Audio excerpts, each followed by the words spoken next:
the bright spot here is that people are becoming more aware of the problem, and that not every time is nefarious. Not every time, I'm not saying that, it's not always going to be nefarious, but you should at least be smart enough to look and see. It's like when we talk about, Chinese equipment being put on regional telecoms all over the world, or the country. Yeah. Little things like that we should probably pay attention to. I was watching this video where this guy was talking about these Chinese devices like a Roomba. Like it was one of those type of deals. It was like one of those robots that runs around your house and vacuums things. Yeah, we got 2 of them. And he said that it connects to a Chinese server. And it says when the thing is loading up, it's connecting to this Chinese server, and then it connects to your network.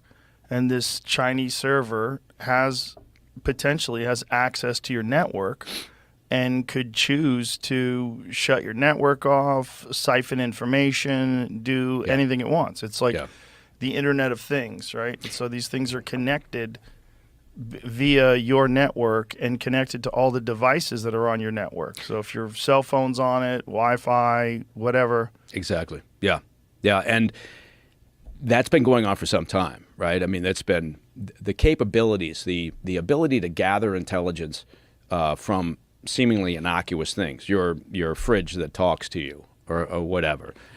Certainly, obviously, and you've talked about this a lot, that the cell phones, and how hard you have to work to turn off applications that will do that. And most people just don't have the patience, right? You got to really dig, right? If you want to prevent your 80-inch TV in your home from being switched on remotely as a monitor, what's going on in your home, you got to really dig through the layers on that TV to get to the point where you can switch that off, right? Mm-hmm. And I mean, who's got the time nowadays? But and does that even work? Yeah, and does it even an override switch? And does it even work? Exactly. Robot vacuums can be used by hackers to spy on conversations, Singapore researchers say. LiDAR phone attack can take advantage of the device's built-in sensor to gather potentially sensitive data. NUS computer scientists discovered to prevent misuse, team advised owners not to connect the robot vacuums to the internet. Wow. Yeah. Jesus Christ. Could use a spy on private conversations, university said on Monday. The method called LiDAR phone repurposes the LiDAR sensors that a robot vacuum cleaner normally uses for navigating around a home into laser-based microphone to eavesdrop on private conversations. Oh, terrific. Yeah. Pretty wild. And I read something about the use of Wi-Fi to see things in a home, and that there's the ability that Wi-Fi has to gather 3D images. Yeah. Which is fucking crazy. Yes. A couple of... scientists now use Wi-Fi to see through people's walls. What the fuck? Carnegie Mellon University can map human bodies through walls using Wi-Fi signals. Not to get super creepy, but I've read that you can do that with Ethernet cables. Ethernet cables? Yeah, they can at least use it to hear. Yeah, anything that emanates, anything. I mean, there's the ability to, and it does start to look like a Tom Clancy movie. Where remember they used to, in the old days, you see this movie and they could use and they could identify people moving through the building, right? Mm-hmm. That was all bullshit back in the day. I mean, that was imagined, right? And people were thinking like, wouldn't that be great? And it is great, right? If you roll up on a Target site now and you're wearing the old, highly advanced super soldier Google glasses, right? And you're getting all that data fed into you, right?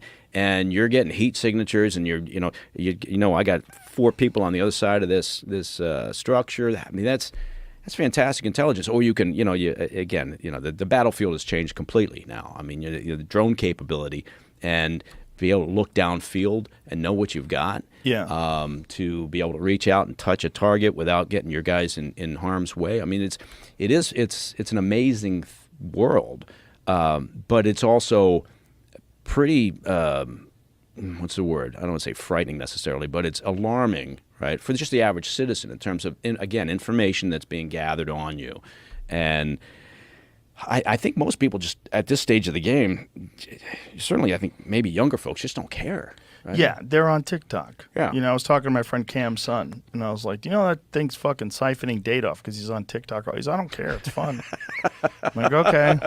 Well, I guess, he's just 24-year-old kid. He's got nothing to worry about. But Yeah. Well, that's why I got stopped nothing to doing my hide. TikTok dances, because I used to post all You the were time. very good. I think you should bring them back. I was doing the Flossie and the rumba, or I don't even know what the dances are anymore.